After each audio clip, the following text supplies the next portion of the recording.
because now you're going to block up that end man on the line of scrimmage. So you don't have to worry about your quarterback getting hit. Pull it out, easy completion. Also helps quite a bit if teams want to live in the 4-eye tight front to combat zone. Absolutely, Coach JG brings that point up. That's absolutely the load zone is really tough to defend if you get people who do the 4-eye stuff.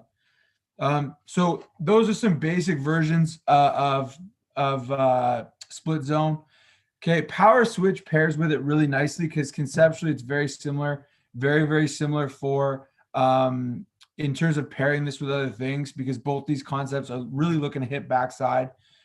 So power switch here, we're going to, again, try and put this end in a bind, okay? We're going to block down, and if he's coming up the field, now we can kick him out with the guard, okay, and the fullback can wrap through for the linebacker. All that's really changing here is instead of having two double teams for these two backers, now we have one double team for the far backer, and we're going to pull for the near backer or the play side backer. One thing to think about here is if you have a team, like maybe you're a 5R team, maybe you don't have a true fullback, but you want to run a concept like this, having your guard kick out the end is a good way to go. Again, if you're a team that's already running gap scheme, this is great. But if you want to run this as a bit of a wrinkle, being able to have your guard on the defensive end might be a better matchup for you. And whether that H is a fullback or a slot pulling around for the linebacker, that's a much more manageable job. And ultimately, you good point there, Coach, from the virtual football clinic on the light box, the ball getting pulled. I think you got to be in the room to see what the actual game plan is there. But anytime that happens, the O-line's not going to be too happy about it. Taking a look at this here, ultimately, if I'm this H, the key is as I cross the set, I'm reading the block of the guard. So if the block kicks out or the guard kicks out, which is what we want, the H should be wrapping through. If the guard logs and pulls this down inside, and we'll show a clip of that in a minute, the H is going to pull around. So the H has to find the space, and the back's going to read off the H. Okay, so now the H pulls through. This linebacker is going to play over the top, but now we've got a two-way go. That linebacker can't be right. So that's a little quick demo on power switch. This is a great clip of Queens running it. I just have the tight front here just because it's great to see. Okay, you can see if I roll it back, fullback 30 is going to cross the set, following the pulling guard.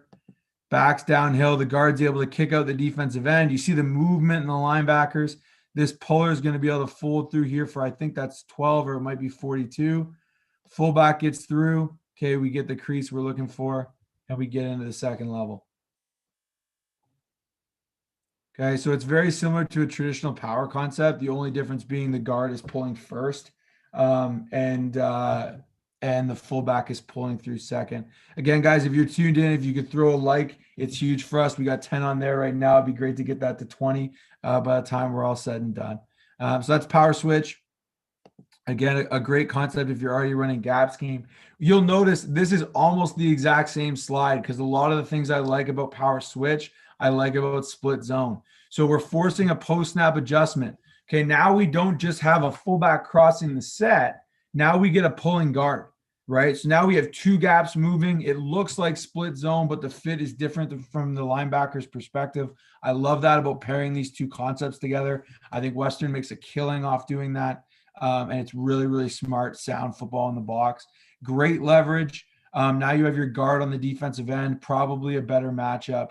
And the other thing in terms of leverage here is the movement across the set happens really late. When you're running that split zone, you'll often see whether it's the fullback or the receiver, that motion will be a little early. Here it's all post-snap, which is super hard for the defense. Downhill run play with big potential. Again, you're going to minimize negative gains. Sets up a variety of concepts. Again, exact same as split zone. Looks like split zone to the defense, but the fit changes. Okay, and I can't stress this enough. If I was starting a high school offense, these would be two concepts I'd really look at pairing together because I think they really work off each other well. And the defense thinks they're seeing the same thing, but they aren't going to fit power switch the same as split zone and vice versa. It creates opportunities for some big plays. So a couple variations off this. I showed the picture last time.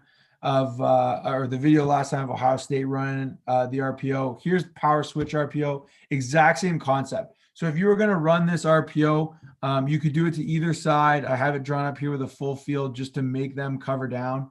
Okay, so if you get an easy access throw to here, you can take it. So for example, if they leave the free safety in the boundary or the boundary half in the boundary, okay, you can always throw this to the front side. But if we get this alignment, if we get the boundary half over, now we're just going to read the will. Okay, if they didn't, if they left the boundary half over here, I'd say you should probably RPO the field, flip it, have your access throw over here, and your post snap read over here. If you're looking for more information on that, the clinic we did last weekend on defending RPOs, we went through all that stuff. So taking a look at this, if this will expands into the window, all right, we're given the football. This gives us incredible angles. We're able to block back to the Sam. Okay, we're able to block back on the defensive end. There should be no reason that this gets shot down from behind. Okay, and this will has a choice. Fit the run, okay, or drop into that glance window. Again, you could have this guy run the out if the corner plays hard inside leverage. But again, this sets up the exact same read for your quarterback, right? So if it was split zone, same read, just different concept up front. But we're still going to read the will. Again, I think that builds tremendous carryover into your offense. You could have this exact same concept with split zone. Okay, and then this is the crack variation. This is the start of our conversation on jet sweep.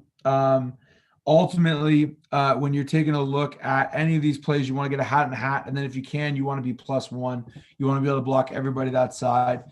So here, this is a common Western play as well. The H is going to cross the set in kind of a jet action, and then almost become a lead blocker for the power switch. Now, if the power switch hits inside, this guy's block becomes a little less important, but it allows them to block the corner. And again, you're getting the crack down here on the will, similar to the power or the split zone variation we talked about before. But now you're getting a hat on a hat, incredible angles. And if this end stays outside, you're going to crease it. If this end dives inside, the fullback will log around, and now you end up with a lead blocker with that